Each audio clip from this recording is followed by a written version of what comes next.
The Gina and Matty podcast. We got a new toy. We got a new toy in the station today. I'm so excited about we it. love it. Air fryer.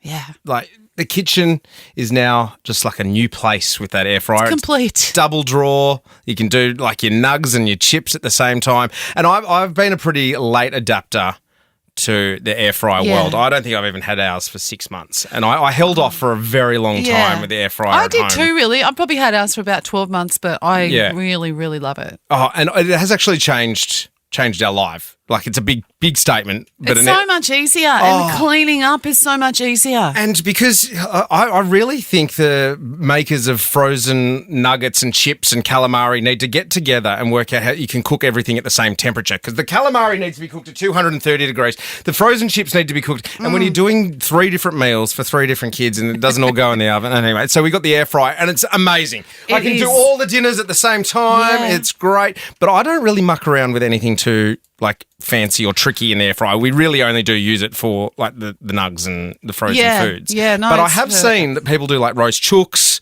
in the air fryer. Yeah, steak. I do salmon. Do you do salmon? And what I love about it is then you don't get the whole salmon smell through your house because it's contained. You know, if you cook salmon on the stovetop, it's there for days. And yes, it is. You got to close all the bedroom doors. All your clothes smell like salmon. I love salmon in there. And I just put a little bit of honey and garlic, soy sauce, chuck it in there, and it cooks quite quickly as well. And broccolini. So broccolini takes about 3 minutes, and it just goes a little bit crisp on the ends. That's the fancy broccoli, isn't it? That's the cousin of broccoli. It's Italian cousin. Broccolini. Broccolini, I call it. Yes, that's good. And I reckon also air fryers, if you're renting, get an air fryer and then have to worry about cleaning the oven when you leave. It's very true. Yes. Get your bond back like that. Yeah. I've never used the oven in our house. I've never used it. Why? Because you've got an air fryer? Because I have an air fryer. Yeah. Right. And now you don't have to clean it. I'm not even 100% sure how to turn it on properly. I'm not surprised. That's probably why you haven't used it. I was worried about bench space. I was like, I don't like clutter. I know, and I don't like that either. But we've put it in the laundry when we don't use it. Oh, do you know? I just leave mine out because I like it too much. But what we thought we might do is, because it's great alliteration, and in commercial radio, alliteration is everything. We're going to start doing air fry Fridays. Love it. But we need to know what to cook, because we don't really want to do nuggets. If we do salmon, you do that. You've done it before. What recipes, what do you do in the air fryer? It can be really basic, or it can be something fancy or something tricky. We'd love to hear your air fryer recipes, and we can then do it tomorrow on the show. We'll cook it live on the show in the air fryer in the Star Kitchen. And we'll try it. We'll taste it. Taste test it, yeah. We'll pick something yummy. Yeah. Sweet is good too. We love sweet. Wendy in Foresters Beach, what do you do in the air fryer? Belly pork or a joint of pork with absolutely amazing crackling. Oh my gosh! So the crackling, it does crackle in the air fryer? Oh, unbelievable crackling. How do you make it? Do you have to like rub salt into it and stuff? How do you make it crackle? Make sure you score it in a crisscross type pattern, and score it quite deep, not just surface. And then rub your salt into your fat, into your rind. And then belly pork doesn't take as long, obviously, because it's not as thick, but a joint of pork as well. And cook it on really high for about half an hour. So, I mean, my maximum on my air fryer is 200 degrees, because I've had it nearly 10 years, actually. I must have been one of the first to get one. So cook it really high. And then if it's belly pork, I don't know, 20 minutes per kilo. Okay. But if it's a joint, the same sort of thing, really. But you can tell when I can tell. I just love your accent. Can you make a Yorkshire pudding in the air fryer, Wendy? I've never tried, but it's a wet batter. Oh, it's a wet batter. Yeah, no, we stay away from the wet batters. Good to see you listening, Wendy. Jennifer. Hi, Jen. Hi. Okay. Hi, Jen. What do you reckon? What is it? Caramello koalas wrapped in puff pastry. Have you done it? Wow. Like, have you? Absolutely. I've done it. I don't like to have that ingredient in my house because it's too yummy. Do you have a bit of ice cream with it as well?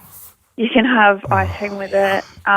You can, You don't need ice cream with it, but it's very sweet. Yeah. So it melts, more than like one. the chocolate melts on the inside and... The chocolate melts and the caramel melts, and you have to let them cool down a little bit because they do burn you. Yeah. Oh, my gosh. Jennifer, you're talking our language. Debbie. Hi, Deb. Hi, how are you doing? Really good, mate. We're talking air fryers. What do you do?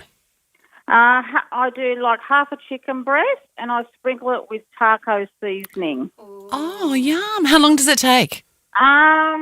If they're small bursts, usually about 25 minutes to half an hour on about 200.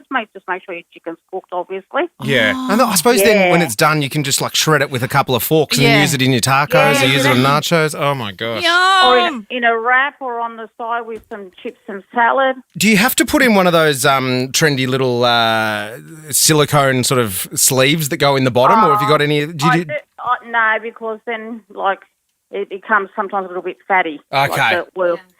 So I just let the oil drip out and it's healthier that way. Absolutely. Oh, true. I love it, Deb. Yeah. Great. Dwayno. Hi, Dwayne. Oh, g'day. G'day, mate. What are you doing in the air fryer? It's the same as the first lady, except the pork chop. Pork chops. So pork's a popular meat. But, so a pork chop with the bone in it? Yep. Because I just read you shouldn't put the bone in. As long as it's consenting. I know. Let's go one more. Yeah. Let's leave the bone alone. Glenn in Cooks Hill. Hi, Glenn. How you going, guys? Ripper, mate. Great. We're hungry a little bit now after listening to this, starving. but what do you do? Mine's very similar also to one of the ladies before, but I put Tim Tams in the puff pastry. Oh, yum. Okay. I think we found our winner, Gina Intern Jeffries. Kobe just do a little dance. Glenn, Tim Tams. Yeah, let's do that tomorrow. Yeah. Let's do that Because it'll tomorrow. be a bit crunchy with the biscuit still, won't it? Probably. Do you put... You get a bit of crunch with the biscuit. Make sure you brush a little bit of butter on the pastry and it crisps up the pastry really nice. Oh, and maybe, you know what you could also do? I don't know if you do this. You put a bit of icing sugar on top after it comes out as well. Yeah, I was going to say that. Icing sugar and ice cream. And ice cream. You took my language. We're going to do this on the show tomorrow with our new station air fryer, Glenn. We're going to give your recipe a crack. All right, beautiful. Beautiful. Enjoy it. Thanks, mate. Glenn. Intern Kobe, you've got a trip to Erina Fair to do. Do I buy some ingredients, okay? All right, done. Good. The Gina and Matty Podcast. For more great comedy shows like this, head to novapodcast.com.au.